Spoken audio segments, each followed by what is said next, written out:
ঢাকা বিশ্ববিদ্যালয়ের শিক্ষকরা যদি গণতন্ত্রের চর্চা না করে, সে শিক্ষক হোক ছাত্র হোক, তাহলে কিন্তু গণতন্ত্র 12টা বাজবে। ঢাকা বিশ্ববিদ্যালয়ে সম্প্রতি একটা ঘটনা ঘটেছে।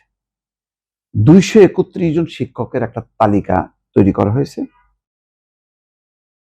তাদেরকে শাস্তির আওতায় আনার দাবি জানানো হয়েছে এবং 7 জন শিক্ষকের বিরুদ্ধে প্রশাসন পদক্ষেপও নিয়েছে।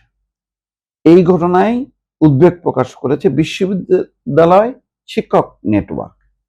বিশ্ববিদ্যালয় শিক্ষক নেটওয়ার্ক অনেক দিন থেকে কিন্তু গণতান্ত্রিক আন্দোলন, শিক্ষক ছাত্রদের অধিকার, এইসব বিষয় নিয়ে তারা প্রায় বিবৃতি দেয়। এটি ওই যে নীল দল, সাদা দল, এই সমস্ত দলীয়ভাবে বিভক্ত শিক্ষকদের থেকে একটা আলাদা ধরনের শিক্ষকদের সংগঠন। তো এই সংগঠনটা বলছে, যথাযথ আইনি প্রক্রিয়া এবং আত্মপক্ষ সমর্থনের সুযোগ নিশ্চিত না করে কোনো ব্যবস্থা নেওয়া বিশ্ববিদ্যালয়ের আদেশ 1973-এর পন্থী। এখানে 231 জন শিক্ষককে ওই যে আওয়ামী লীগের সাথে সম্পৃক্ততার অভিযোগে তাদেরকে কালো তালিকাভুক্ত করছে।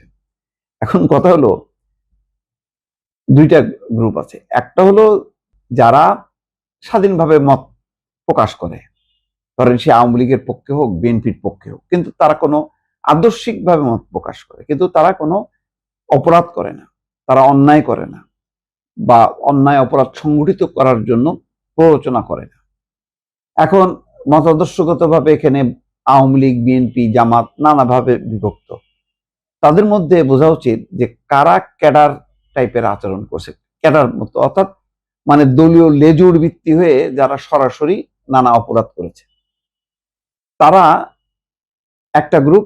আর একটা গ্রুপ হচ্ছে সে আদর্শিকভাবে মনে করে হ্যাঁ আওয়ামী লীগের রাজনীতি ভালো, বিএনপি রাজনীতি ভালো। এখন এই বিভাজনটা না রেখে গড়ে আমি যদি আওয়ামী লীগ সমর্থিত শিক্ষক মনে করে তালিকা তৈরি করে যদি বিশ্ববিদ্যালয়কে বলি যে এরা দোষর, অনুচিত, তাহলে কখনো যদি অন্য পক্ষ ক্ষমতায় আসে, বিএনপির বাইরে, জামাতের বাইরে, তারা বলবে যে এই বিএনপি জামাত এরা হচ্ছে দোষর।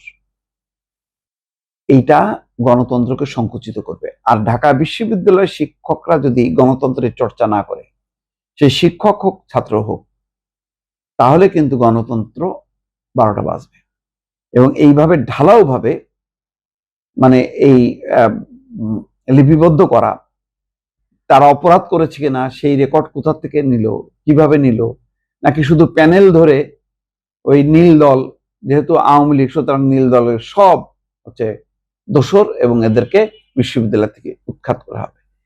এইটা আরেক ধরনের, ঠিক শেখ হাসিনার আমলে কিন্তু ওইরকমই অবস্থা হচ্ছিল, যে ভিন্ন মতে যারা, তারা অলিখিত, হয়তো তাদের চাকরি বাকরি কোন রকমের ছিল, কিন্তু অলিখিতভাবে তাদের উপর নিষেধাজ্ঞা, তাদের মত প্রকাশের স্বাধীনতা নেই, সভা সমাবেশের অধিকার নেই, এইরকম একটা অবরুদ্ধ একটা পরিস্থিতি। সেই একই পরিস্থিতির আবার পাল্টা যদি এইভাবে তালিকা করে যদি প্রশাসনকে ধরায় দেওয়া হয়, আম্মার দেখেন না, ওই যে রাজশাহী বিশ্ববিদ্যালয় একদম প্রকাশ্য অনুষ্ঠানে যে বলছে যে এই সমস্ত এরা হচ্ছে আওয়ামী লীগের দোষর, এদেরকে বিশ্ববিদ্যালয় থেকে উৎখাত করো, ওই টাইপের হয়ে যাবে।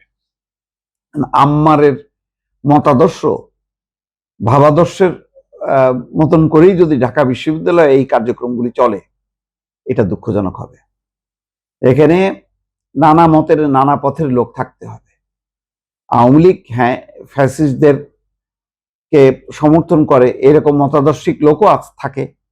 হিটলারকে মনে করে যে তার মতাদর্শটা ভালো, কিন্তু সে তো কোনো নিজে অপরাধ করেনি, সে নিজে কোনো হত্যাযজ্ঞকে সমর্থন করেনি, সে নীরব থেকেছে, তার ভালো লাগেনি, কিন্তু সে আদর্শগতভাবে মনে করে স্বাধীনতা মুক্তিযুদ্ধের পক্ষের দল আওয়ামী লীগ, ঐতিহ্যগতভাবে তার পরিবার বা সে আওয়ামী লীগকে সমর্থন করে, সে কারণে সে অপরাধী হতে পারে না।